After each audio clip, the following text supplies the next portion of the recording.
Employment law governs the rights and duties between workers and employers.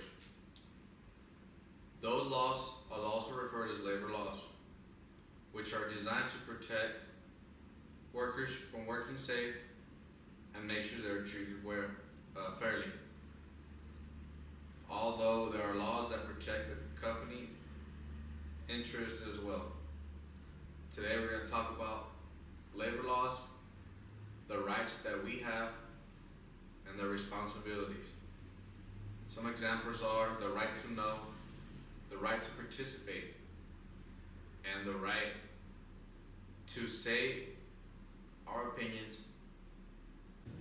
Labor law. Those are benefits that you have when you enter the labor link. They're totally independent of salary.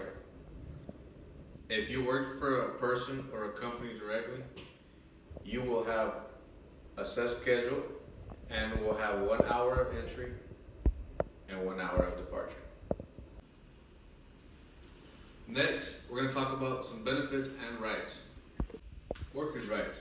You have the right to be trained in the language that you understand. You also have the right to receive all the necessary safety equipment in order to perform your job well. You must always follow company policies and procedures. You also have the right to voice your opinion about unsafe work without the fear of retaliation. Workers' comp. Workers' comp laws protect employees who get hurt on the job or if they get sick from working there. Wrongful termination laws vary from state to state. If you feel that you've been wrongfully terminated or discharged without a valid reason, please contact your state union labor. They will answer any questions you have about your rights. Always be informed on your rights. Work accidents. Every time you have an accident at your job or any workplace, you have to report it to your supervisor as soon as possible. You have to complete the required paperwork.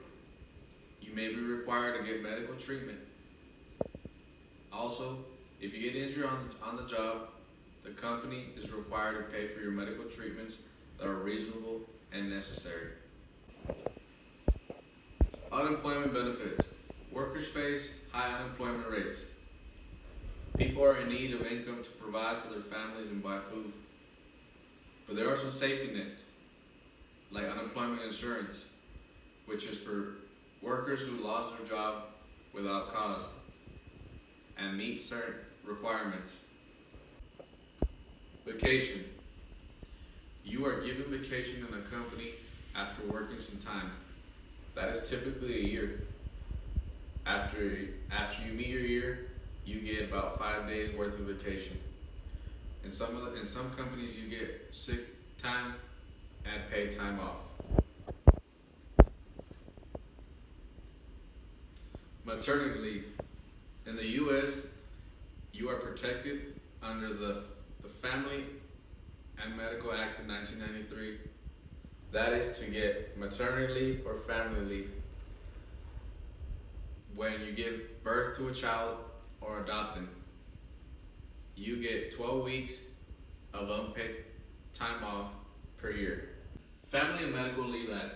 Under the FMLA is a law that allows an eligible employee to take leave of absence from a job.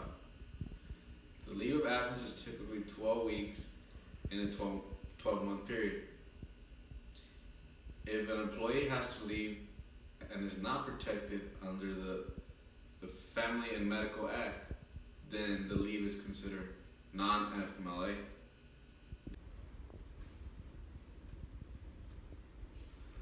Minimum wage.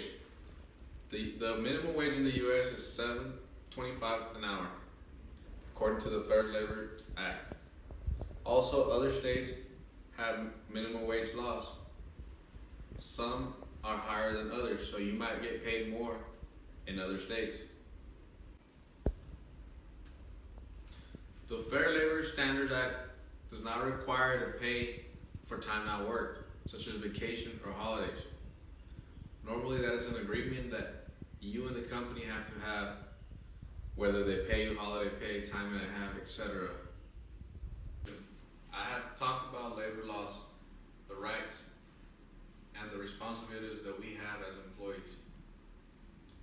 When you're working for a company, you have the right to participate, you have the right to know, you have the right to voice your opinions without the fear of retaliation. You also have the right to stop unsafe work and refuse to do certain work that you feel is unsafe. We as employers, we have to follow the company policies as well. Labor laws are very important because not everyone knows their rights.